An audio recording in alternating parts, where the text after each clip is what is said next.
Bom dia, pessoal. Bem-vindos a mais um vídeo aqui no canal. Hoje eu quero compartilhar aqui um negócio bem interessante. Eu recebi um comentário dias atrás de um amigo que ele me perguntou se eu tinha revistinhas de uma era um tanto conhecida como a era decrépita dos quadrinhos Disney na Abril, que era ali em torno do ano 2000, alguns aninhos depois. Acho que foi até 2002, 2004, alguma coisa assim.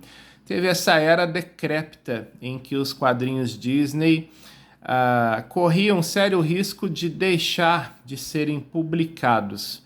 Mas, como se pedissem socorro, o que a editora Abril fez? Ela colocou um outro padrão para as revistinhas, tornando elas ainda mais fininhas e reduzindo o preço por R$ 1.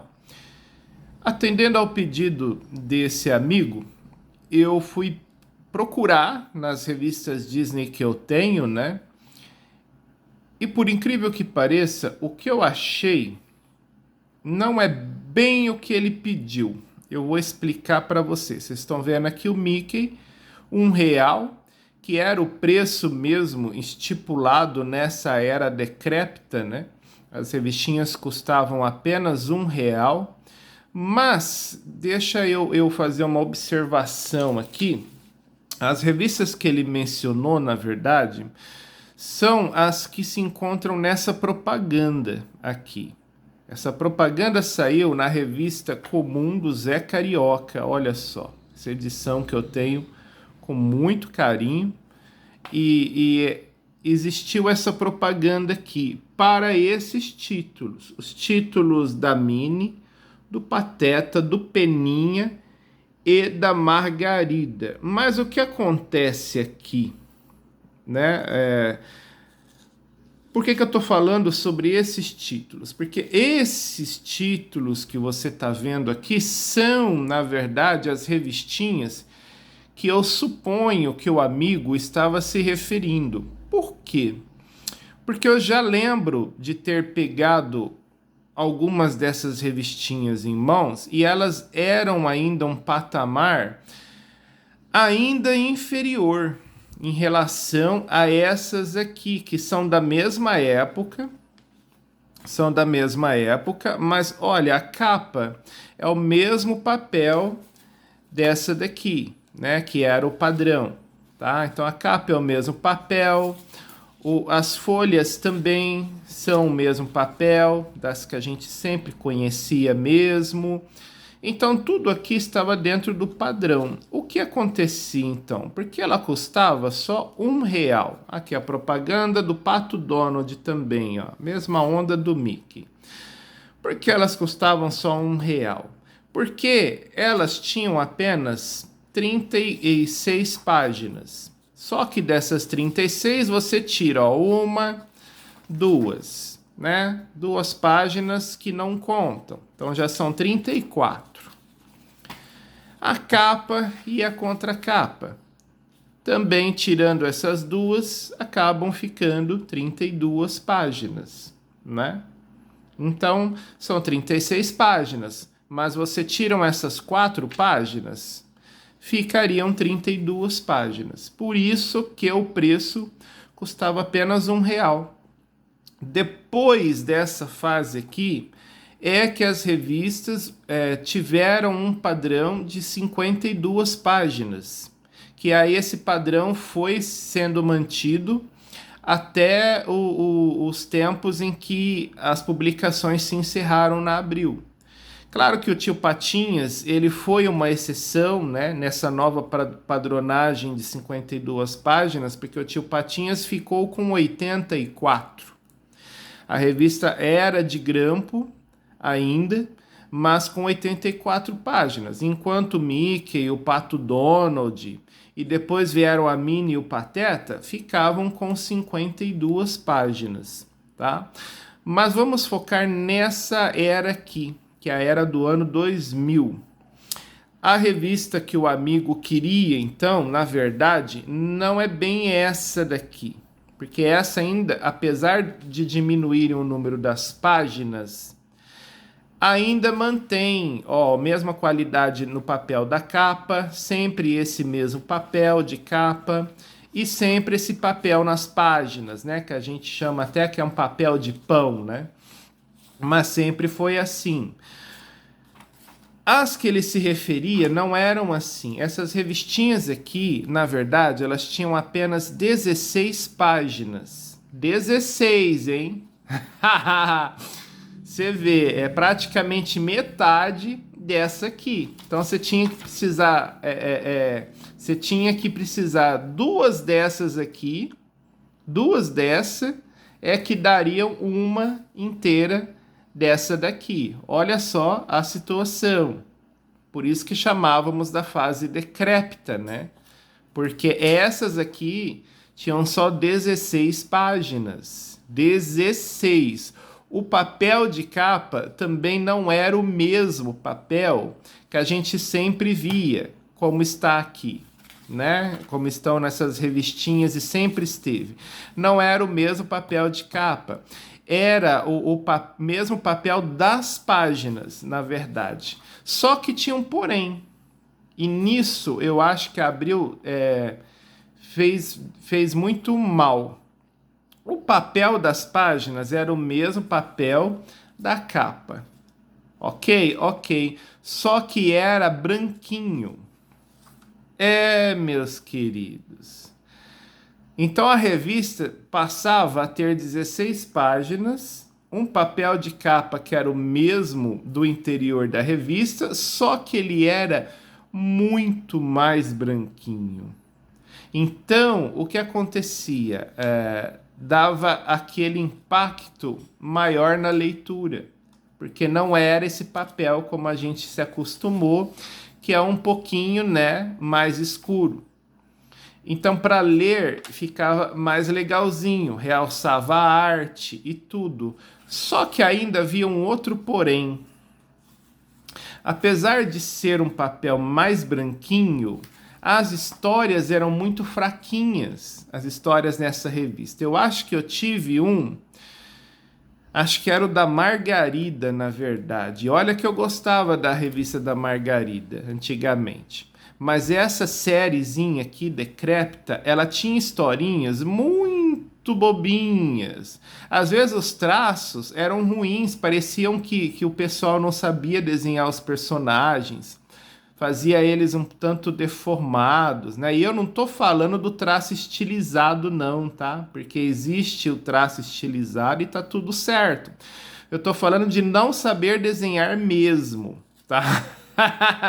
Essa é a questão. Então a gente via histórias muito sofríveis aqui. Parece que pegaram aquele time E de errado, daqueles artistas que jamais seriam publicados, porque não sabiam nem fazer os traços.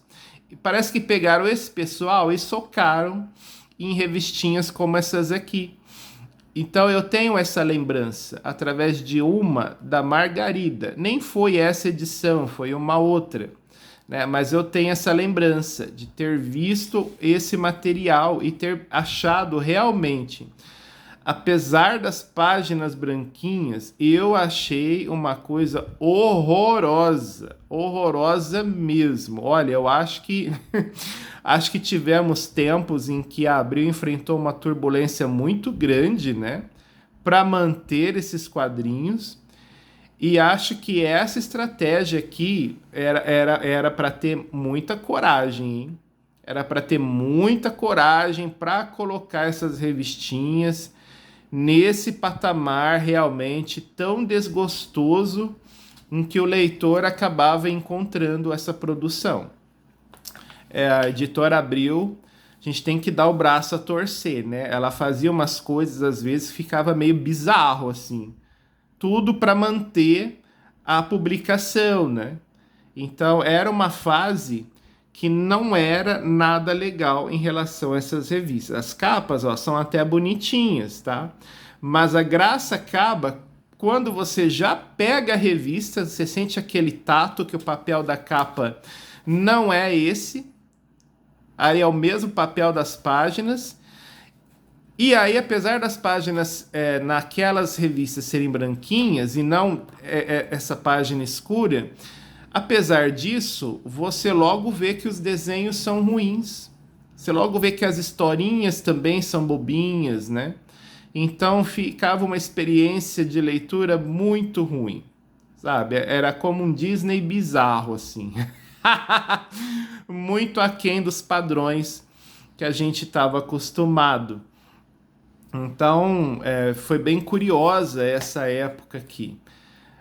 Que é, na verdade, essas revistas aqui com 16 páginas e essas curiosidades que eu coloquei, elas saíram na mesma época dessas. Por que que essas mantiveram 36 páginas, então? E mantiveram o mesmo papel de sempre na capa e o mesmo papel de sempre no interior da revista, né? Por que que então não colocaram tudo no mesmo padrão, né?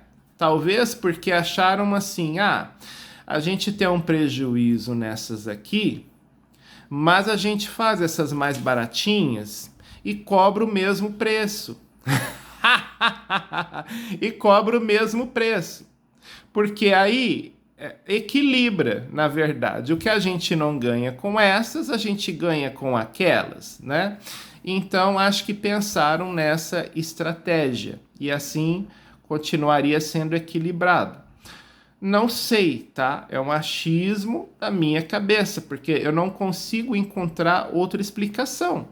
Ou eles poderiam simplesmente ter mantido aqueles títulos, né? Vamos colocar aqui de novo. Esses títulos aqui, eles poderiam ter mantido nesse mesmo padrão, já que estava saindo tudo na mesma época, né? Ou então, o contrário. Eles poderiam ter feito esses títulos aqui com o mesmo padrão decrépito desses aqui. Não é verdade?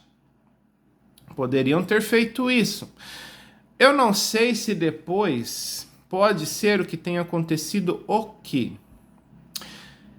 Eu suponho, eu acho que essas revistinhas aqui que ainda anunciaram, elas deveriam ter esse mesmo padrão. Só que eu acho que com o tempo a coisa foi apertando ainda mais e aí resolveram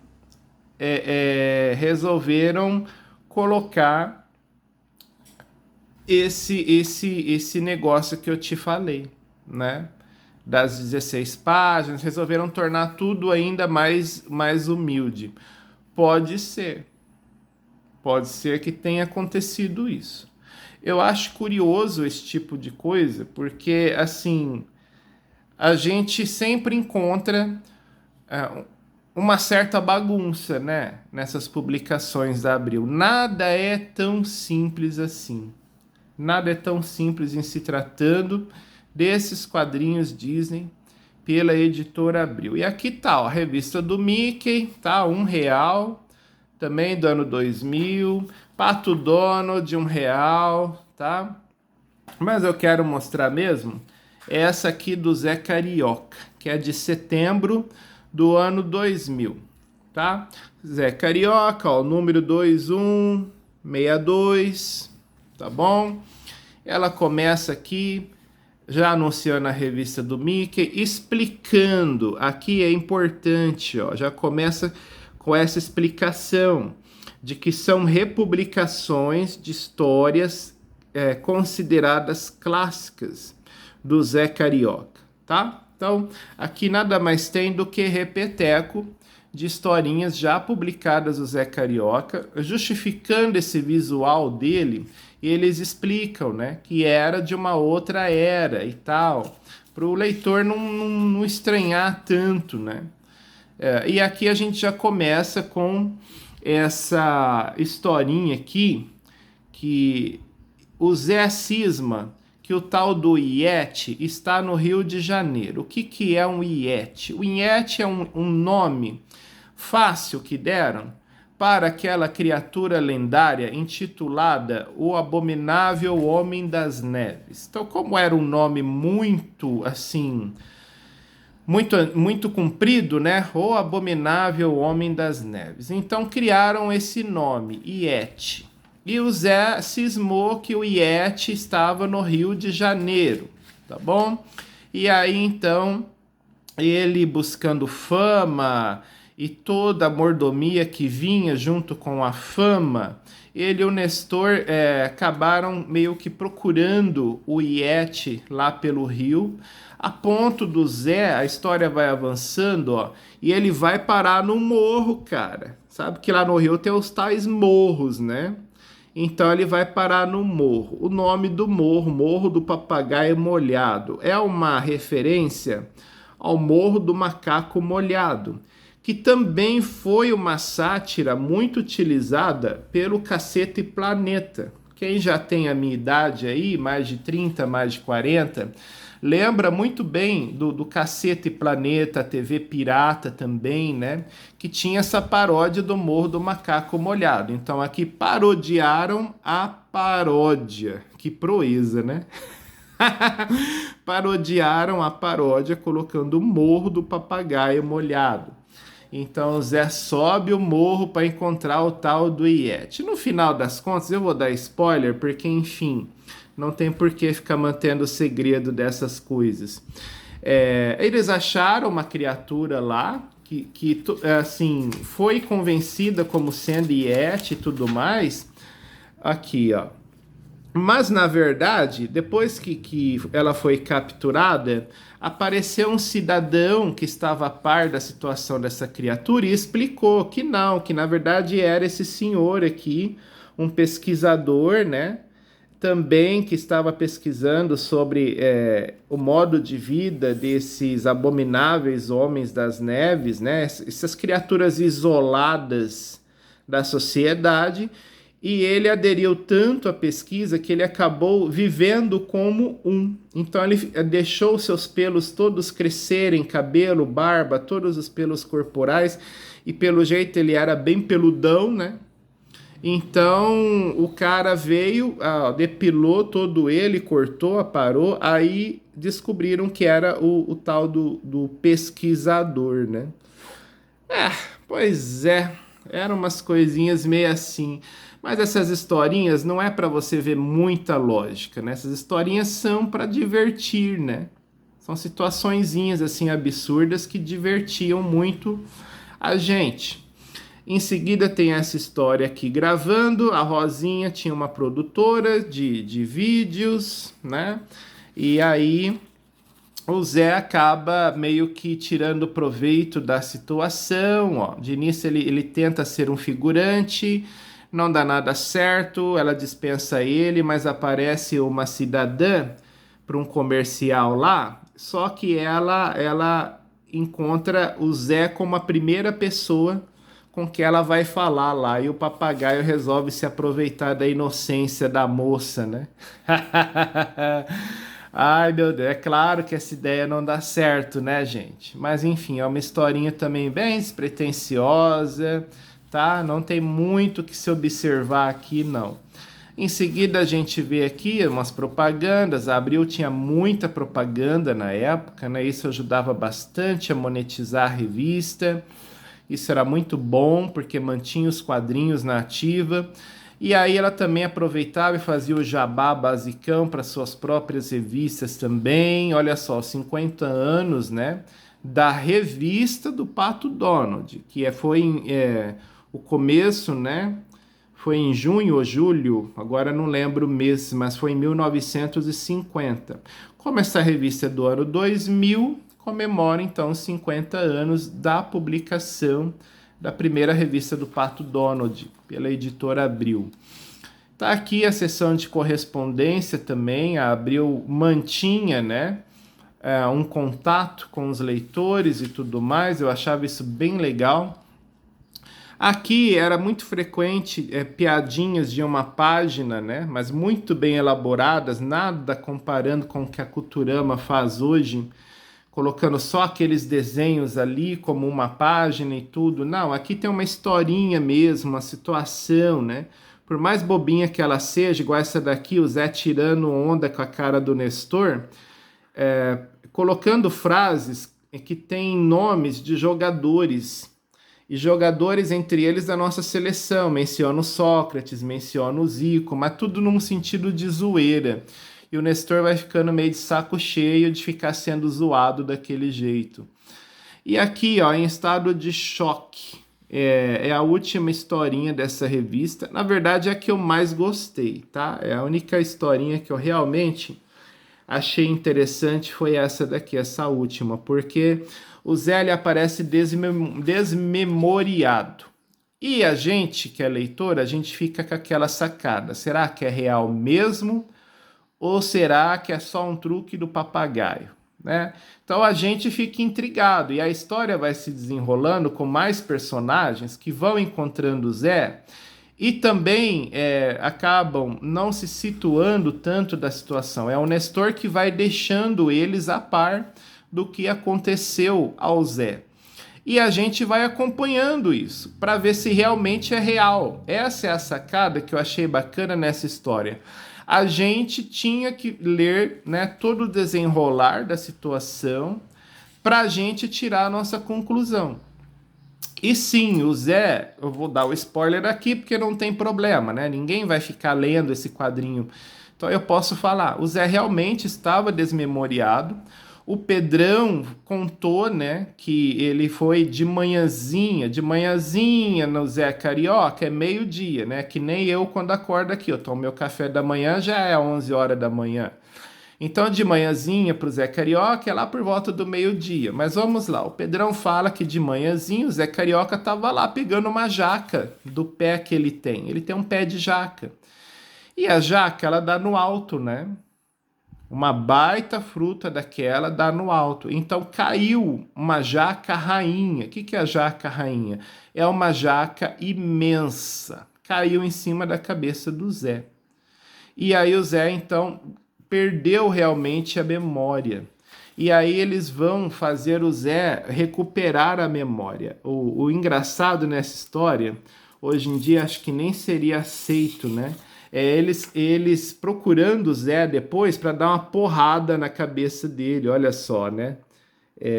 E aí chega a acontecer esse momento acontece, só que acaba não sendo no Zé. Quem leva a porrada é o Nestor, olha só. E o Zé continua ali desmemoriado até que vem esse doutor, né?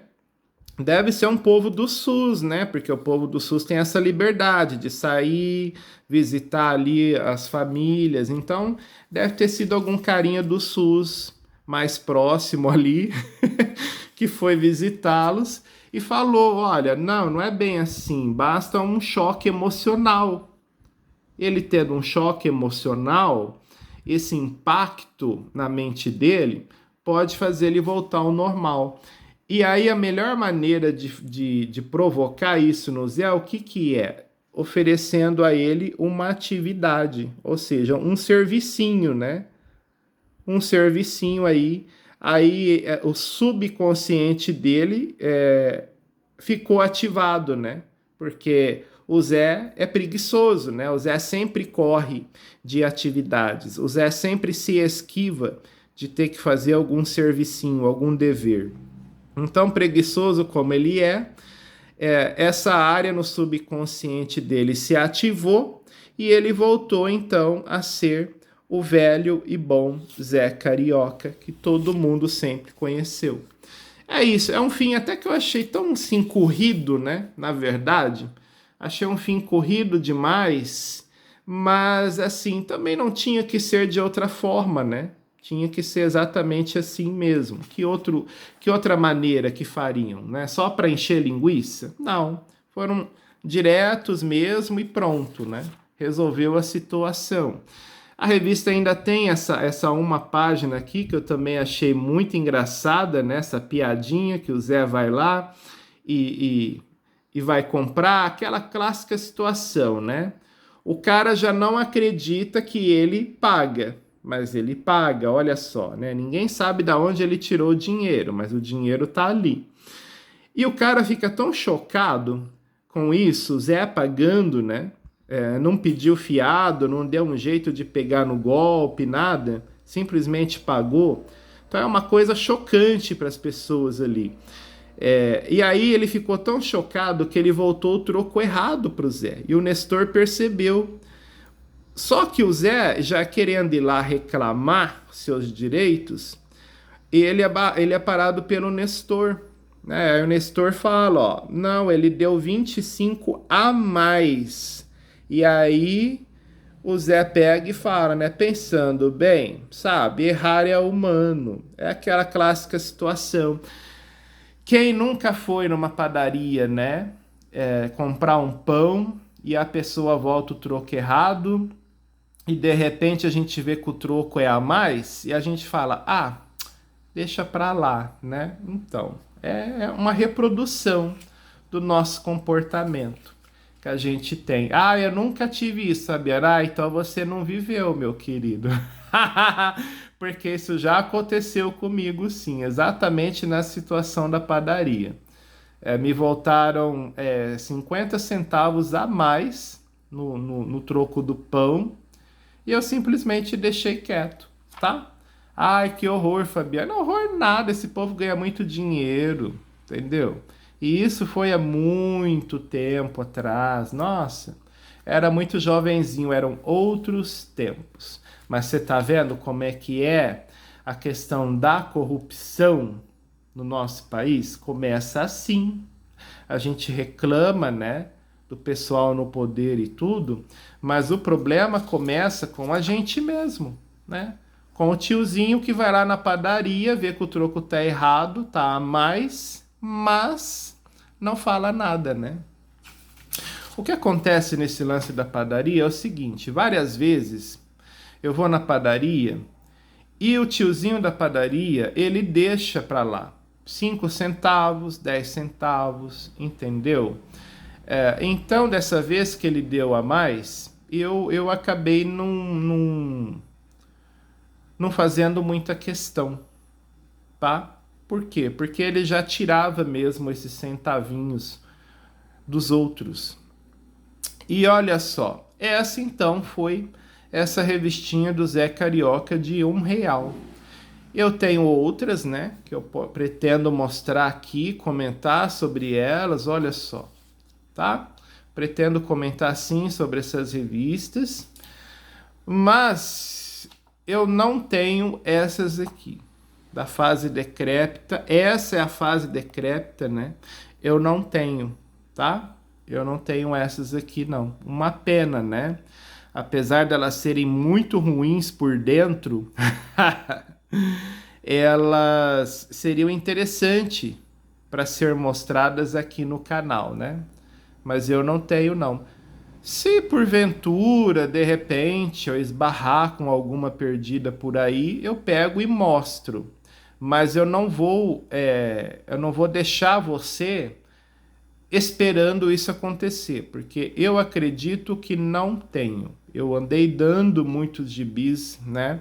Andei me livrando de muita coisa. Então eu acredito que elas estavam no meio, porque realmente eu achei muito ruins. Eu não queria ficar com nada muito ruim ocupando espaço aqui, não. Então, eu já digo, né? Não esperem que essa fase decrépita apareça aqui, tá bom? Se aparecer, se eu encontrar, eu posto. Mas não esperem isso. O que eu tenho são essas aqui mesmo, são da mesma época, essas, né? São da mesma época, mas elas são um padrão comum, tá? Elas são um padrão que a gente já estava mesmo acostumado. Essas eu tenho. Também tenho aqueles títulos de férias. Tio Patinhas férias, Pato Donald férias, Mickey férias. E também o título extra. Mickey extra, Tio Patinhas extra, Pato Donald extra. Que também eram fininhas assim. Eu tenho algumas delas também. Também nesse mesmo padrão, bem fininha, com esse mesmo papel de capa que a gente já conhece, com o mesmo papel do interior que a gente também já conhece. Então essas também eu tenho algumas, eu posso mostrar aqui, tá bom? Eu só estou dando uma satisfação, né, para o amigo em consideração a ele, ao tempo que ele coloca aqui no canal, tá bom? Um abraço, pessoal. Curte, compartilha, comenta aí o que você achou. Comenta qualquer coisa aí para mim, seu pensamento. E se inscreve aqui no canal, tá bom? Um abraço, até nosso próximo vídeo.